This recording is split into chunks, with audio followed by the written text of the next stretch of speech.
여러분 안녕하세요. 제 영상을 클릭해 주셔서 감사합니다. 영상 제목이 일본에서 한국으로 귀국한 지 7년. 그 사이에 저는 어떻게 일본어 실력을 유지하고 있었고 또 도중에 일본어 관련 시험을 치게 됐었을 때 좋은 성적을 유지할 수 있었는지 그에 대한 방법을 여러분들에게 전달해 드리려고 합니다. 그런데 영상을 시작하기 전에 가볍게 제 소개를 좀 해야 될 것 같아요. 네가 도대체 누군데? 라고 하시는 분들이 많을 것 같아서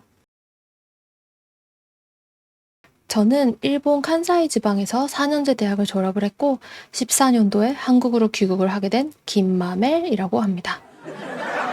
요새 코로나가 장기화되면서 JLPT 시험 같은 경우도 그에 대한 영향이 있어서 작년 12월 같은 경우에는 시험이 접수가 됐다가 그게 무산이 되고 말았어요. 저 같은 경우도 그때 시험을 치려고 접수를 했다가 갑자기 못 치게 돼서 굉장히 아쉬웠는데요. 올해 7월 같은 경우는 다행히도 다시 시험을 칠 수 있어서 준비를 했다가 문득 여러 가지 생각이 들었어요. 생각해보니 내가 벌써 일본에서 한국으로 귀국한 지 7년이나 됐구나. 그러고 보면 나는 평소에 어떤 식으로 일본어 실력을 유지하고 있더라. 그래서 그걸 한번 정리해보는 것도 좋겠다 싶어서 이렇게 이번 영상을 준비하게 되었습니다. 김마멜. 그러면 본격적으로 제가 일본어를 어떤 식으로 공부를 하고 있는지 말씀을 드릴 건데요. 저는 크게 8가지로 나눠서 공부를 하고 있는 것 같아요. 첫 번째, 저는 한국으로 귀국을 한 후 작정하고 일본어를 쓸 수 있는 회사에서 일하는 것을 택했습니다. 그렇기 때문에 실제 일을 하면서 쓸 수 있는 비율은 다르긴 했었는데 많게든 적게든 일본어 통번역사라는 직업을 갖고 일을 했습니다. 저 같은 경우는 이직을 좀 많이 한 편이기는 한데 그래도 인턴, 알바, 계약직, 정규직 다 구분 없이 합치면은 총 경력은 4년 반 정도가 되는 것 같아요. 이렇게 일본어 통번역사로서 일을 하다 보면 일본인들을 상대하면서 일을 해야 됐었기 때문에 유학생 시절 때보다는 조금 더 제대로 된 비즈니스적 일본어를 구사해야 되거나 제가 들어가는 업계에 맞춘 일본어적 지식을 갖춰야 됐었기 때문에 한국으로 귀국을 하고 난 후에도 이러한 것들이 저의 일본어 실력을 유지하게 해주는데 굉장히 도움이 많이 됐던 것 같습니다. 두 번째, 이건 많은 분들이 하는 방법일 것 같은데요. 일본어 뉴스를 꾸준히 들어주는 일입니다. 저 같은 경우는 NHK 뉴스 말고 최근에 다른 방법을 이용해서 뉴스를 듣고 있어서 소개를 좀 해볼까 해요. 핸드폰에서 오디오 클립이라는 앱을 깔아서 설치해서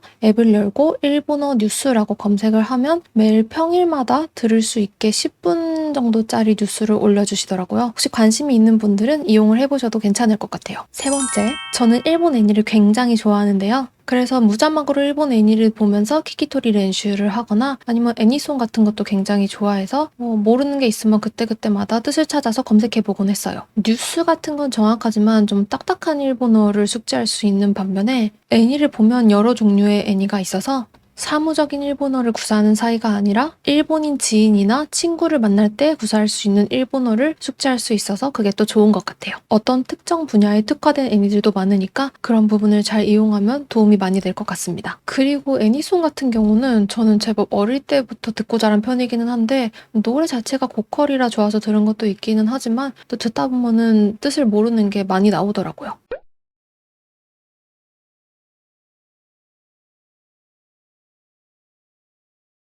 You and me 割り切れない You and me 煮え切らない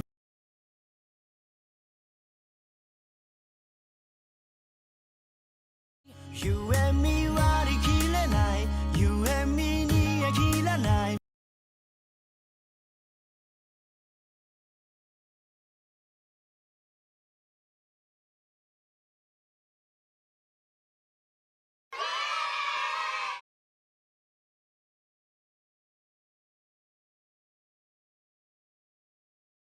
일드나 영화를 이용해서 되도록이면 자막 없이 봐주는 것도 굉장히 좋은 일이지만 일본 애니도 굉장히 재밌고 또 실생활에서 쓸 수 있는 일본어가 많이 나오기 때문에 적극 추천합니다. 요새 넷플릭스에 일본 애니가 많이 들어와 있던데 넷플릭스에서 자막을 넣지 않게끔 설정을 할 수가 있더라고요. 그러니까 넷플릭스나 라프텔 같은 거를 이용해서 본인의 일본어 실력을 증진시켜보는 것도 좋은 방법일 것 같습니다.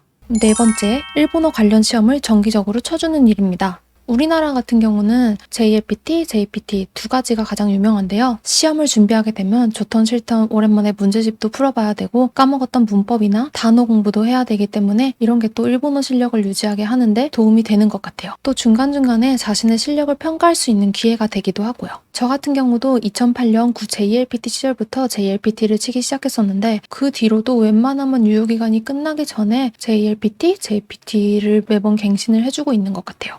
개인적으로는 저는 JPT가 더 문제 출제 범위도 넓고 어렵다고 생각을 하기 때문에 혹시 지금까지 JPT를 쳐보지 않은 분이 계시다면 이번 기회에 한번 쳐보시는 것도 좋을 것 같습니다. 그리고 지금은 코로나 때문에 시험 치기가 힘들 것 같은데 BJT라고 하는 비즈니스 일본어 능력 시험이라고 하는 것도 한번 쳐보시기를 권장해요. 말 그대로 회사용, 비즈니스용 일본어를 숙지하는 데 도움도 되고 제일 마음에 들었던 건 시험을 치고 나서 점수가 그 자리에서 딱 나오더라고요. 아주 속이 시원했습니다. 그에 비해서 JLPT 같은 경우는 시험 치고 나서 한 달 반 정도 결과 나오기를 기다려야 되니까 굉장히 속이 썩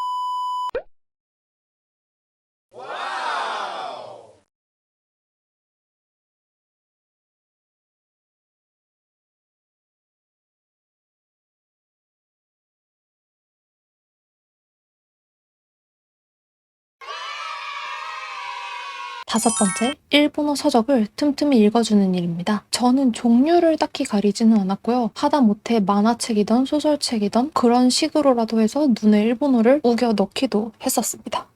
여섯 번째, 이거는 조금 특이한 방법일 수도 있긴 한데요. 일본어로 된 게임을 해주는 겁니다. 어릴 때부터 팬이었는데 완전 뒷북이기는 해도 최근에 들어서 제가 좋아하는 애니 테니프리가 3DS 게임이 있다는 걸 알게 됐어요. 그래서 그거를 입수를 해서 틈틈이 했었는데 덕질도 하고 제가 좋아하는 성우님 목소리도 듣고 또 일본어를 눈과 귀에 이렇게 우겨 넣었는데 공부가 되더라고요. 게임을 하다가 모르는 단어가 있으면 그것도 그때그때 바로 찾아줬습니다. 행복하게 게임을 하면서 일본어 공부까지 할 수 있는 일석이조의 방법이기 때문에 굉장히 탁월한 것 같습니다. 일곱 번째, 드라마를 보면서 동시 번역을 해봅니다. 저는 넷플릭스로 재미있는 한국 드라마를 자막을 넣어서 볼 때가 많은데 그때 동시 번역을 종종 해주곤 합니다. 처음에는 혼자 떠드는 느낌이라 좀 어색하실 수도 있기는 한데 몇 번 하다 보면은 익숙해지기도 하고 은근 재밌거든요. 내가 주인공이다 약간 이런 기분도 맛볼 수가 있어서 반대로 일본 드라마를 한국어로 동시 번역해보는 것도 공부가 될 것 같아요. 반갑습니다. こんにちは。 AI の AI で世の中を革新するサムサンテックの代表、佐賀由美です。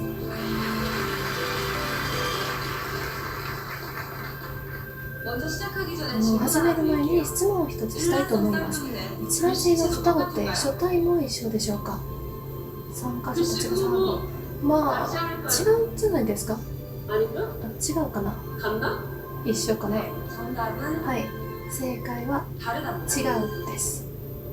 미국의 アメリカの郵便研究所の実験によると、 아무리 い 일란산 くら一卵性の双子でも同一な書体は出ないということです。このように筆跡は脳の指紋とも呼ばれる個人の固有な特性です。 때문에 な 필적은 ので筆跡は銀行、検察、国家葬、国税庁など 다양한 多様な機関で本人確認手段としてよく使われたりします。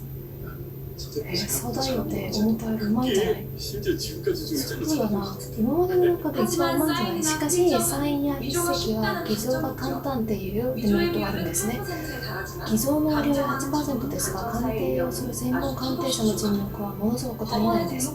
裁判所に登録されている専門鑑定者は20人に過ぎないです。 아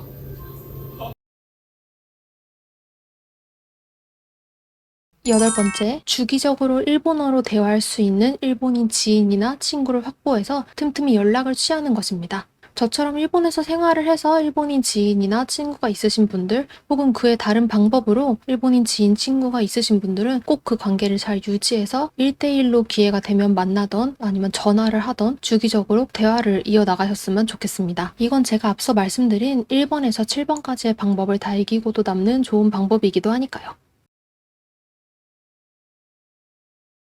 힘마멜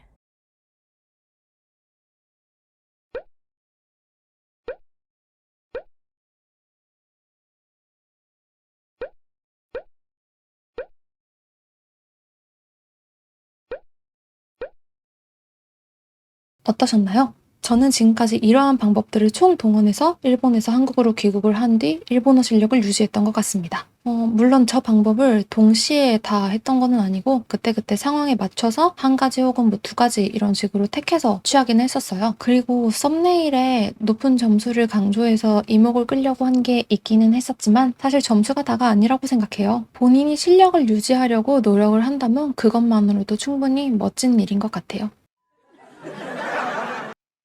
그래서 결심을 한 게 일본 관련 영상을 한번 만들어 보고 싶다 이런 생각이 들더라고요. 제 자신을 위한 것이기도 하고 도움이 크게 될지는 모르겠지만 제가 알고 있는 거를 여러분들께 공유하고 싶다 이런 생각이 들었어요. 그게 직접적인 일본어 학습 영상이던 아니면 일본에서 뭐 겪었던 썰이던 일본과 관련된 일본어와 관련된 저의 소소한 일상이던 어찌됐던 제가 아는 선에서 여러분들과 소통을 하면서 공유하고 싶다고 생각합니다. 이 영상의 제 얘기가 일본어 학습자분들이나 저랑 비슷한 상황에 놓여 계신 분들에게 조금이나마 도움이 되거나 공감이 되었으면 좋겠네요. 혹시 이 외에도 본인의 특별한 일본어 공부법, 일본어 실력 유지법 같은 게 있다 하시는 분들은 댓글에 남겨주시면 정말 감사할 것 같아요. 제 영상을 봐주셔서 감사합니다. 이렇게 일본어 네트워크 상태를 확인해 주세요. 새로운 네트워크에 연결하려면 마이크 버튼을 5초 이상 누른 후 앱에서 설정을 진행해 주세요. 무서워. 뭐야 깜짝 놀랐어.